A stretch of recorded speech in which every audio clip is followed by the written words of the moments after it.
Hello बच्चों, स्वागत है आप सबका आपके अपने यूट्यूब चैनल मैथ टॉपर्स अड्डा पर। आज के इस वीडियो में हम त्रिभुज का क्षेत्रफल निकालना सीखेंगे।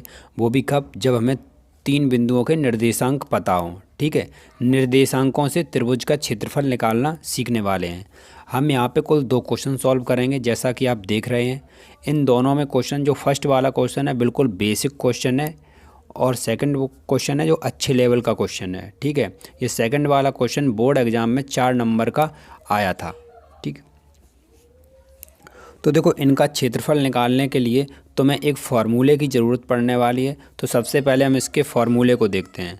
देखो, त्रिभुज के क्षेत्रफल का फार्मूला ये होता है कि अगर हमें एक त्रिभुज ABC है, उसका क्षेत्रफल निकालना हो, अगर उसके शीर्षों के निर्देशांक अगर ये हैं, होते इसके शीर्ष ABC, ये इसके शीर्ष हैं। निर्देशांक x1 y1 x2 y2 x3 y3 इसके निर्देशांक दे रखे हैं।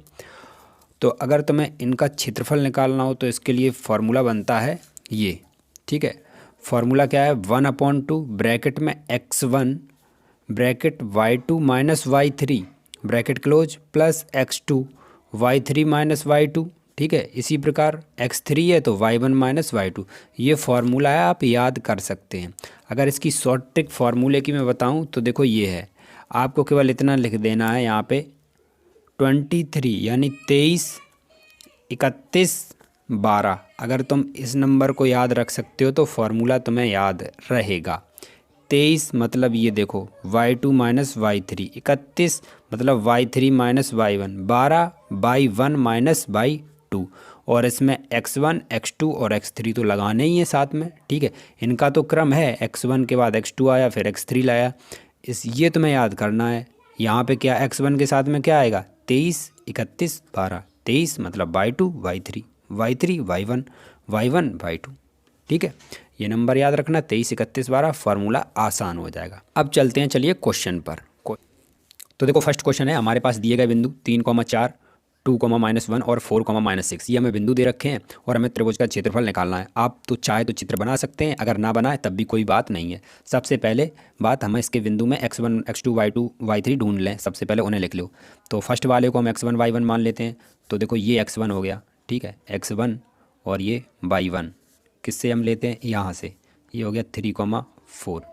ये है तुम्हारा x1 y1। यहाँ से क्या निकला? x1 तुम्हारा निकलेगा 3 और y1 क्या निकलेगा? 4। ठीक है, इसी प्रकार ये 2,-1 है, इसको हम ले लेते हैं x2, y2। ठीक है, यहाँ से x2 क्या निकल के आएगा? ये 2 निकल के आएगा। और y2 क्या निकल के आएगा? ये तुम्हारा -1 निकल के आएगा। ठीक है, अब तीसरा बिंदु है 4,-6, ये हो जाएगा हमारा x3, वो y3। ठीक, यहाँ x3 क्या होगा तुम्हारा? ये x3 4 हो जाएगा और y3 -6। अब फार्मूला लिखते हैं, उसी फार्मूले में हम इसको रख देंगे। तो देखो, फार्मूला अभी मैंने बताया था, देखो कैसे तुम्हें रखना है। 1/2 यहाँ लिख देना है x1, फिर यहाँ लिख देना है x2 और फिर यहाँ लिख देना है x3। ये हो गया। अब ब्रैकेट में लिखने हैं नंबर तुम्हें यहाँ पे। ये यहाँ पे क्या मैंने बताया था? 23, 31, 12। 23 यानी कि 23 लिख गया। देखो, y2 माइनस y3, 31 हो गया, 12। बस फार्मूला याद हो गया, बहुत ही आसान है। ठीक है, अब इसके मान इसमें रख दो और सॉल्व कर दो, आंसर आ जाएगा। तो देखो, 1/2 x1। अब x1 क्या है? देखो, x1 है तुम्हारा, ये देखो 4 है, वो x1 3 है, सॉरी, ये रहा x1। ये x वाले हैं सारे पद और ये y वाले हैं। ठीक है, तो x1 है तुम्हारा 3, तो हम यहाँ पे रखेंगे 3। y2 देखो, y2 है y1, वो y2 है -1, y2 है -1, माइनस y3 है -6, और माइनस तो ये पहले ही से है, y3 की जगह रखना है तुम्हें -6, प्लस x2 रखो भाई, x2 क्या है? 2 है, y3 -6। ठीक है, y1 माइनस y1 क्या है? 4। ठीक है, प्लस x3 क्या है? x3 ये रहा 4। y1 क्या है? y1 है 4, माइनस ये वाला माइनस, और y2 क्या है? y2 है -1, ये माइनस। अब इन्हें तुम्हें सॉल्व कर देना है। 1/2 3, देखो ये -1 है, देखो माइनस माइनस प्लस हो जाता है, तो ये हो गया प्लस का 6 +2। देखो, ये भी माइनस है, ये भी माइनस है, दोनों माइनस है, तो जोड़ देंगे हम, माइनस का 10 हो जाएगा, +4। देखो, माइनस माइनस प्लस हो जाएगा।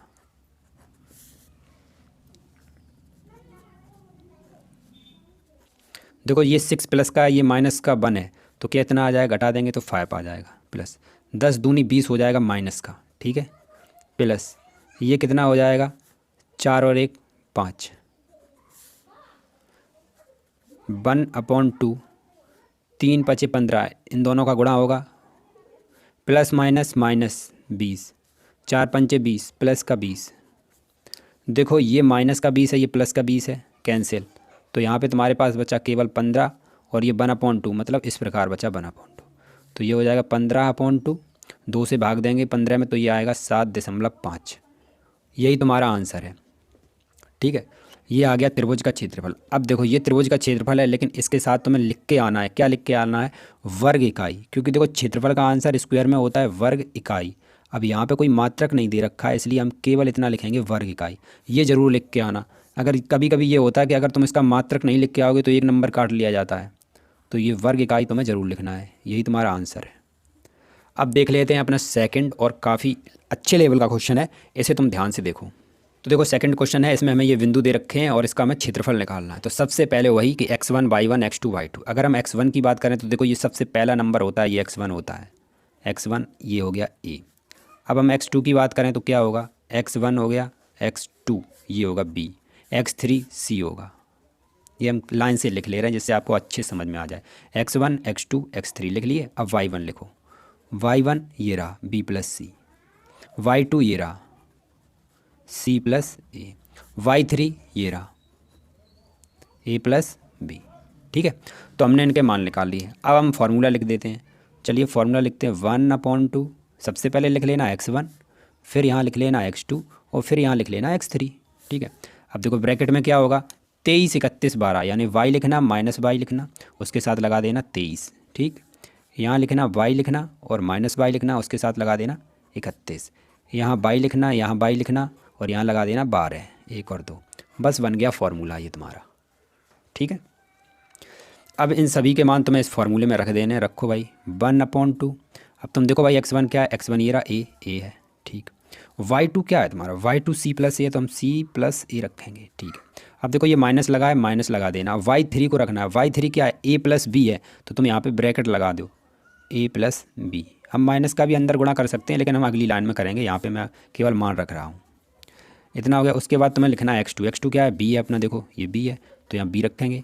y3 कितना है, a प्लस b, तो यहाँ a प्लस b रख दो, माइनस y1 है b प्लस c, तो b प्लस सी ब्रैकेट में लिख देना, b प्लस सी, क्योंकि बाहर है माइनस इस वजह से, प्लस तुम्हें रखना है c वो x3 की जगह c हमने रख दिया, ठीक है। अब लिखना है y1 क्या है, b प्लस सी, तो तुम्हें यहाँ रख देना है b प्लस सी। अब माइनस लगा देना, उसके साथ लगाना है ब्रैकेट, क्योंकि हमें y2 का मान रखना है c प्लस ए, और ये ब्रैकेट और ये बड़ा ब्रैकेट, इस प्रकार। अब तुम इनको सॉल्व कर लो।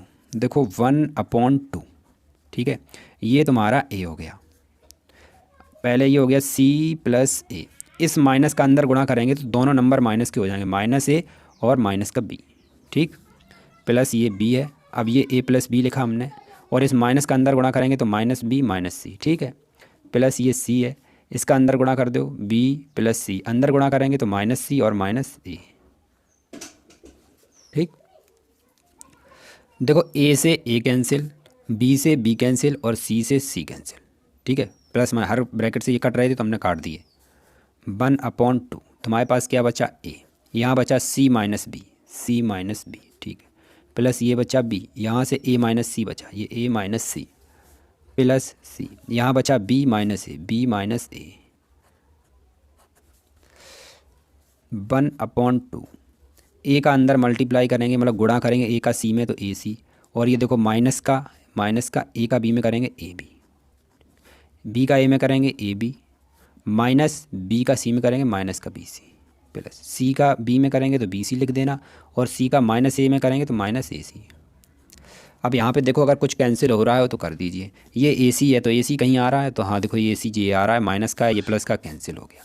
देखो ये भी माइनस का है, ये प्लस का है, ये कैंसिल हो गया, ये माइनस का BC प्लस का BC, ये सब कैंसिल हो गए, तो इसका तो आंसर ये 0 हो गया, इतना पूरा ये 0। 1/2 में 0 गुणा करेंगे तो आ गया 0। तो देखो ये 3 बिंदु थे और तीनों बिंदु का हमने त्रिभुज का क्षेत्रफल निकाला तो कितना आया, 0 आया।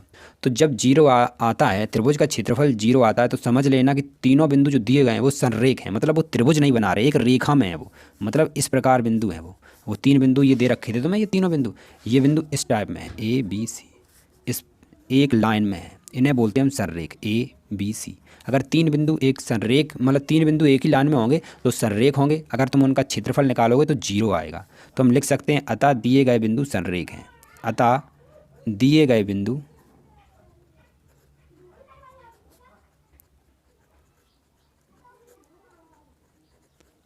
तो ये तुम्हारा क्वेश्चन सॉल्व हो गया और ये क्वेश्चन तुम्हारा 2020 में आया था। काफ़ी अच्छा क्वेश्चन है, इसे तुम ज़रूर कंप्लीट कर लेना। तो अगर आपको ऐसे ही इंपॉर्टेंट क्वेश्चन और भी देखने हैं इस चैप्टर के या क्लास 10th में किसी भी चैप्टर के, तो वीडियो का लिंक तुम्हें डिस्क्रिप्शन में मिल जाएगा, वहाँ पे जाके तुम चेक कर सकते हो। मिलते हैं नेक्स्ट वीडियो में, तब तक के लिए जय हिंद।